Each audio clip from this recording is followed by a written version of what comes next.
Hi guys, good morning and once again you are welcome behalf of Gopal sir and happy new year। जैसे कि आप लोग सभी जानते हैं कि न्यू ईयर हम लोगों के लिए आ चुका है। आप बिल्कुल दृढ़ संकल्प ले चुके हैं कि हमें कुछ नया करना है, लेकिन कभी कभी हम लोगों के लिए कुछ खराब दिन भी होता है। जैसे कि आप लोग अभी दिस टाइम देख रहे हैं कि ट्रक ड्राइवर जो है सो चढ़ चुका है रोड पे और वो बिल्कुल ट्रक को जहीं का तहीं खड़ा कर चुका है और मोर देन 30 लाख यानी 30 लाख से अधिक ट्रक जो है सो रोड के किनारे खड़ा कर चुके हैं। वो बिल्कुल हड़ताल पे जा चुके हैं। तो चलिए मैं आप लोगों के बीच में एक हॉट टॉपिक टुमारो यानी next day I want to discuss, मैं आप लोगों के बीच में टॉपिक को डिस्कस करना चाहता हूं कि अभी एक गवर्नमेंट के द्वारा नी कानून को लागू किया गया। नी कानून के तहत क्या लागू किया गया आप लोग जानते भी होंगे, फेसबुक के जरिए, व्हाट्सएप के जरिए, न्यूज पेपर के जरिए आप जान चुके हैं। लेकिन if you want to get the success in English तो कहीं ना कहीं you try to speak more and more, how can we discuss such types of topic. तो मैं आपको बताना चाहता हूं बहुत सारे ड्राइवर हड़ताल कर चुके हैं। क्यों? उसके लिए एक black rule, I mean to say black law यानी काला कानून लागू किया गया है। बहुत ऐसे लोग इसको समझ नहीं पा रहे, लेकिन आप एक स्टूडेंट हैं, आप एक पब्लिक भी हैं, तो आप इसको समझिए।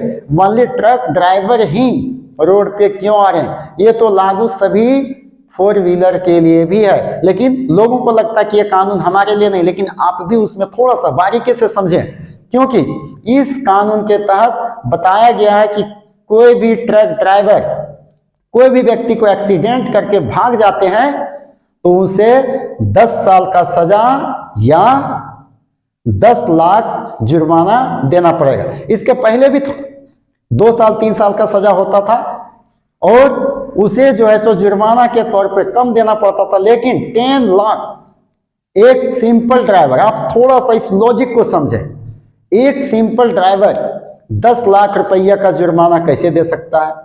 10 साल का अगर उसे सजा हो जाता है तो आगे क्या होगा? उसका परिवार को कौन देखेंगे? क्या आपको लगता है कि कोई भी ट्रक ड्राइवर जिसका इनकम 50 से अधिक है वो ट्रक ड्राइवर बनेगा? अधिक किसी के पास अधिक जमीन है तो वो ट्रक ड्राइवर बनेगा? नॉट एट ऑल, बिल्कुल नहीं बन सकता है।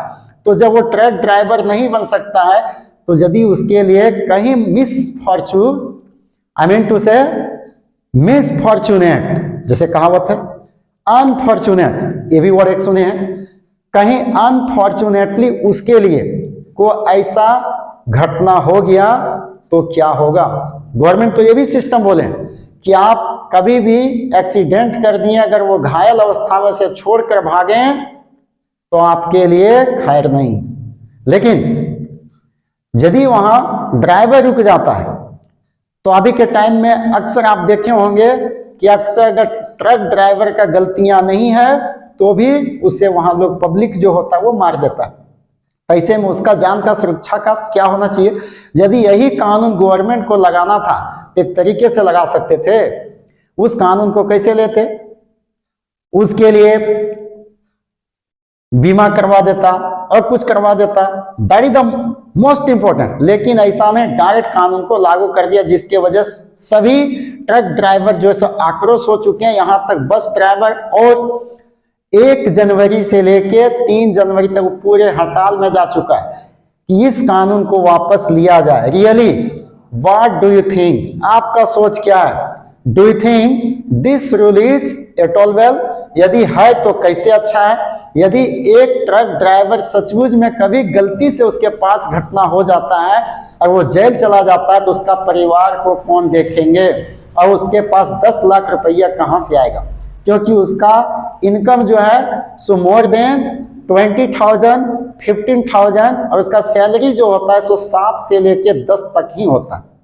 इतना में तो उसको जीवन अपना चलाना मुश्किल है, लेकिन वो 10 लाख रुपया जुर्माना के तौर पे कैसे भरेगा? ये सोचने वाली बात है। तो आप ऐसे में क्या सोचते हैं? आपको लगता है कि such types of law should be apply in our country? यदि ऐसे अप्लाई होना चाहिए तो क्यों होना चाहिए? मैं एक छोटा सा उदाहरण देना चाहता हूं। जैसे आप देखते होंगे प्रेजेंट टाइम कोई भी एक नागरिक यानी इंडियन जब वो 18 ईयर्स का हो जाता है उसका डोर टू डोर जाके वोटर कार्ड बनाया जाता है। किस लिए? ताकि they can vote for the politician. लेकिन अभी तक ऐसा कोई भी कानून नहीं बनाया गया है जो पब्लिक का फायदा। जब 18 ईयर्स का कोई भी एक बॉयज या गर्ल्स कोई भी अगर हो जाता है तो उसके लिए भी एक कानून के तहत ट्रेनिंग दिया जाना चाहिए। उसके लिए लाइसेंस घर घर जाके पूछ के उसको ट्रेन करके उसको दिया जाना चाहिए। क्या ये है? बिल्कुल नहीं। क्यों नहीं है? क्योंकि यहाँ जो है सो अधिक से अधिक ब्लैक मनी का अर्न किया जाता है। कभी एक नया रूल लगाया गया कि ट्रेनिंग के तहत ही लोगों को लाइसेंस दिया जाएगा। पहले जो लाइसेंस कम में बनता था उसको डबल में बन रहा है, और वैसे लोगों को लाइसेंस मिल जा रहा है जो कभी बढ़िया से गाड़ी छुआ नहीं लेकिन उसके पास क्या है? नोट है। इन सच types of situation what will happen? तो गवर्नमेंट ऐसे रूल को क्यों नहीं देखता? तो इसी पे मैं एक टॉपिक को डिस्कस करना चाहता हूं। What do you think should be applied such types of law that is the important for our country? क्या ट्रक ड्राइवरों को सचमुच में एक्सीडेंट यदि वो करता है तो उसे 10 लाख रुपया देना, क्या दिस इज द राइट या this is the wrong? What do you think? आप इस पे क्या सोचते हैं? मैं किसी पॉलिटिशियन की मैं बात नहीं कर रहा हूं। जस्ट यू थिंक, आप एक ईमानदारी तरीके से being a human you think what should happen for the country. अभी के टाइम में लोगों का ध्यान कहीं ना कहीं जस्ट अपोजिट भटक जाता है। बेरोजगारी दिनों दिन इंक्रीज हो रहा है।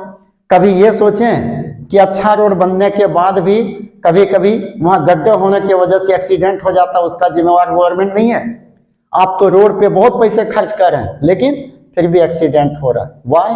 What's the reason? तो ऐसे चीजों पे कभी कभी आप सोचिए, जब तक आप जीडी करेंगे नहीं आप लैंग्वेज बना नहीं सकते। तो if you want to make the well language then please keep watching my YouTube channel, और आप मेरे साथ जुड़ें और इस टॉपिक पे जरूर डिस्कस करें ताकि आप इसका नियम को समझ सकते हैं। आप एक नागरिक हैं, एक नागरिकता के तहत सोचें कि दिस रूल इज वेल या नॉट वेल। यदि अच्छा है तो कैसे है, गलत है तो कैसे है। क्योंकि उस गरीब ड्राइवर का क्या होगा?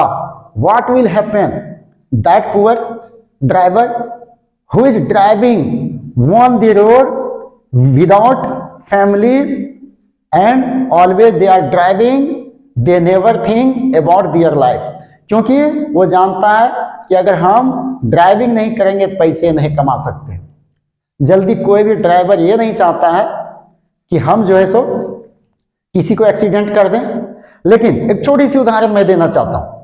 अभी के टाइम में आप देखे होंगे India and south Africa, India versus south Africa, match is going on continue. First of all T20 खेला गया। T20 में इंडिया 2-1 से जीत गए। 50 का मैच आया, वही हुआ 2-1 से जीत गए। लेकिन बात आई टेस्ट मैच की। टेस्ट मैच पहले से इंडियन बैट्समैन, इंडियन बॉलर को पता है कि मैं साउथ अफ्रीका में 32 ईयर्स आई मीन टू से 32 सालों से इंडिया वहां मैच नहीं जीत पाया है। अभी तक ये रिकॉर्ड है। एक बार धोनी के टाइम में बराबरी किया गया लेकिन वो मैच नहीं जीत पाया।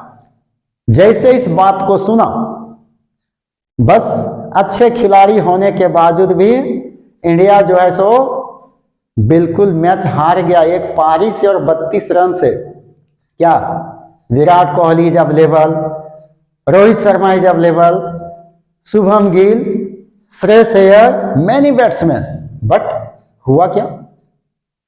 आप रिजल्ट देख सकते हैं। क्यों? उसके दिमाग में इस बात को हॉन्ट है कि हमें अच्छा खेलना, इस बार इंडिया को सीरीज जिताना। टेस्ट का जो 32 सालों से हम कर नहीं पाए। In the same way I mean to say, मैं कहना चाहता हूं कि एक ट्रक ड्राइवर के दिमाग में यदि ये चलेगा कि हमें अच्छे से चलाना है, अच्छे से चलाना है, तो अच्छा के जगह गलत ही होगा। इसलिए I think such types of law is good या बैड, आई डोंट नो। आप सोचें और इस पे थोड़ा सा डिस्कस करें। तो please if you want to know more and more about this types of law, then subscribe my YouTube channel and keep watching. I can get and I can give you more and more knowledge. तो आप next discussion में मेरे साथ जरूर जुड़े, क्योंकि मैं बहुत ऐसे लोगों से डिस्कस करना चाहता हूं कि दिस रूल इज वेल या बैड।